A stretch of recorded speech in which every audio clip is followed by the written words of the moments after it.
Assalamualaikum warahmatullahi wabarakatuh. Shalom, Om Swastiastu, Namo Buddhaya, Salam Kebajikan. Perkenalkan, saya Sura Satria dengan NPM 25032010094. Saya adalah mahasiswa baru dari Teknik Industri. Dan di sini saya akan membawakan tugas dari materi probabilitas, yaitu Bayes Theorema. Langsung saja, setelah ini saya akan tampilkan PPT atau PowerPoint mengenai materi saya. Izin sebentar.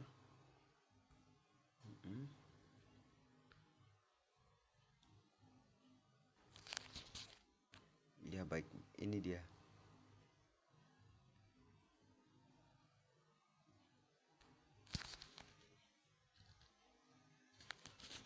Baik.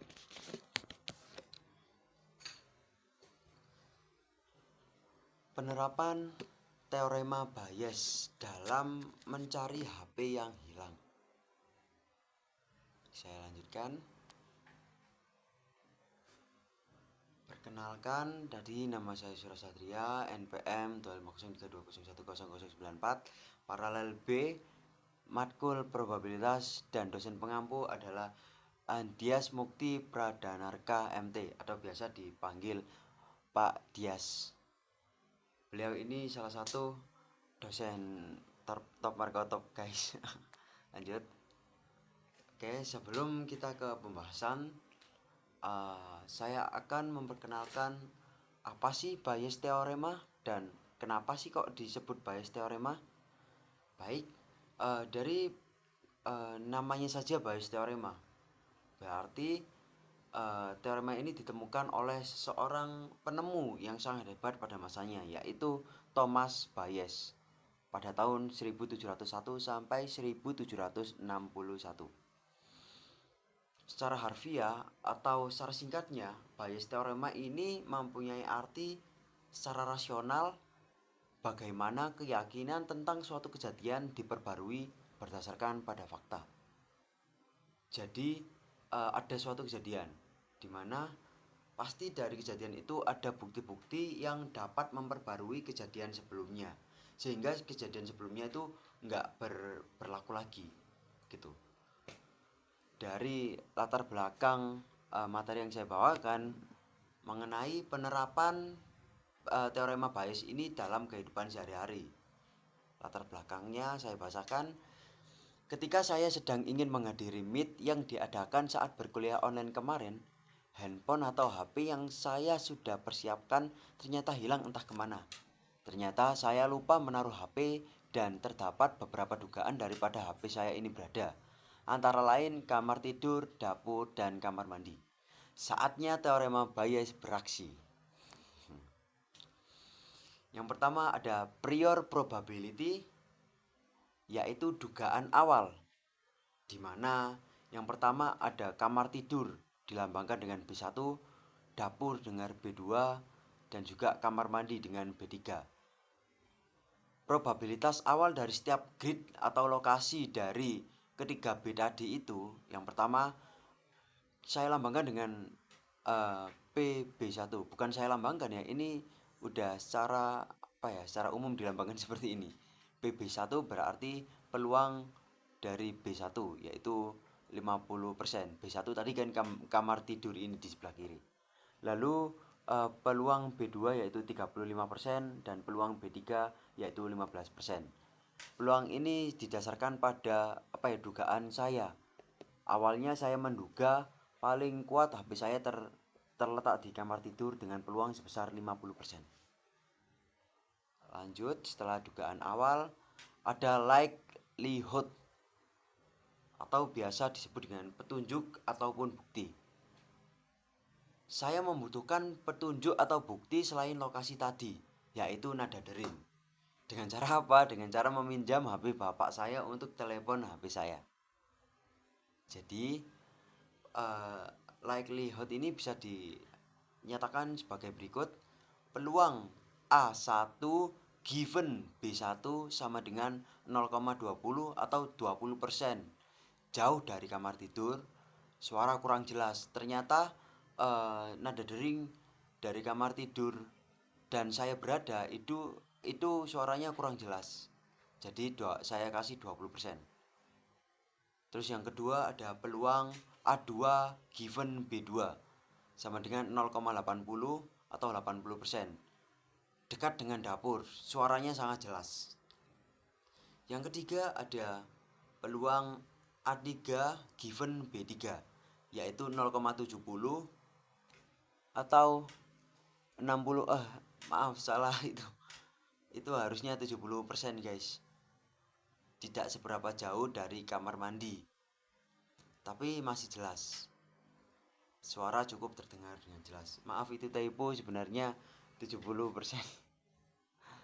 Oke, next.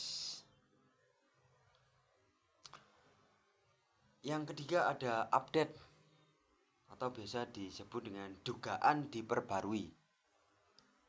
Dugaan diperbarui atau probabilitas total kemunculan A. Jadi bisa dituliskan sebagai berikut. Peluang A yaitu sama dengan peluang A1 given B1 dikali dengan peluang B1. Lalu setelah hasil dari operasi tersebut ditemukan, bisa dijumlahkan dengan peluang dari A2 given B2 dikali peluang B2. Setelah itu dijumlahkan lagi dengan peluang A3 given B3 dikali peluang B3.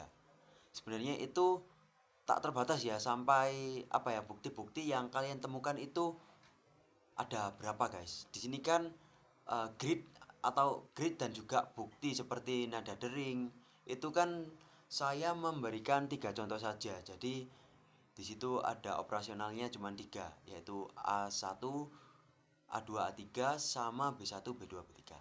Lanjut.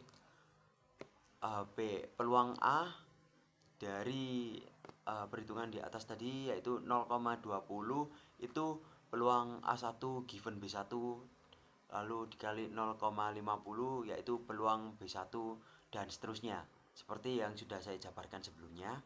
Lalu kita peroleh total dari kemunculan A yaitu peluang A sama dengan 0,485. Lanjut. Setelah kita mendapatkan dugaan diperbarui, baru kita masuk ke posterior probability, di mana memperbarui keyakinan pada setiap grid dengan menggunakan rumus seperti itu. Peluang B given A sama dengan peluang A given B dikali peluang B per peluang A. Peluang A tadi yang sudah kita temukan bersama. Di sini tuh sudah tahap hasil pembaruan. Jadi dari grid habis itu ditemukannya kemungkinan bukti-bukti, lalu di hasil pembaruan ini di akhirnya diperoleh penghitungannya seperti peluang B1 given A sama dengan 0,20 dikali 0,50 per 0,485. Ya, seperti itu. Tinggal masukin rumus dengan apa yang kita temukan tadi. Kita peroleh peluang dari B1, B2, B3 seperti itu. Kita lihat dengan jelas ya bahwa yang terbesar yaitu terdapat di grid 2. Dan kesimpulannya, prior terbesar adalah B1 50%. Artinya sebelum ada bukti, saya sangat yakin HP saya berada di kamar tidur. Itu benar. Tadi kan di awal-awal, dugaan awal di prior, itu saya menduga HP saya di kamar tidur dengan prior terbesar yaitu B1 50%. Namun karena likelihood di B2 sangat tinggi 80%, maka posterior yang diperbarui menjadi sangat tinggi juga 0,57 sekian atau kita bulatkan 58%. Itu berarti bukti atau petunjuk seperti nada dering sangat berpengaruh.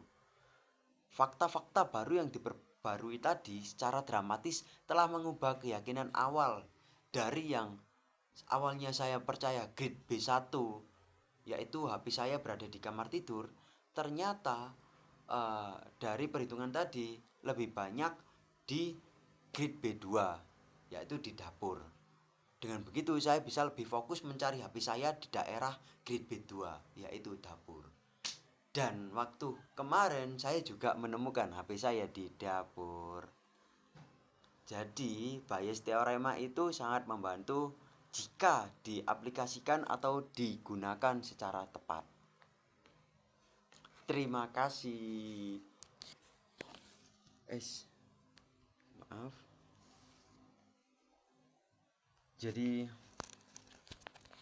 itu tadi pengaplikasian daripada teorema Bayes dalam kehidupan sehari-hari. Saya Surya Satria pamit undur diri. Terima kasih. Wassalamualaikum warahmatullahi wabarakatuh.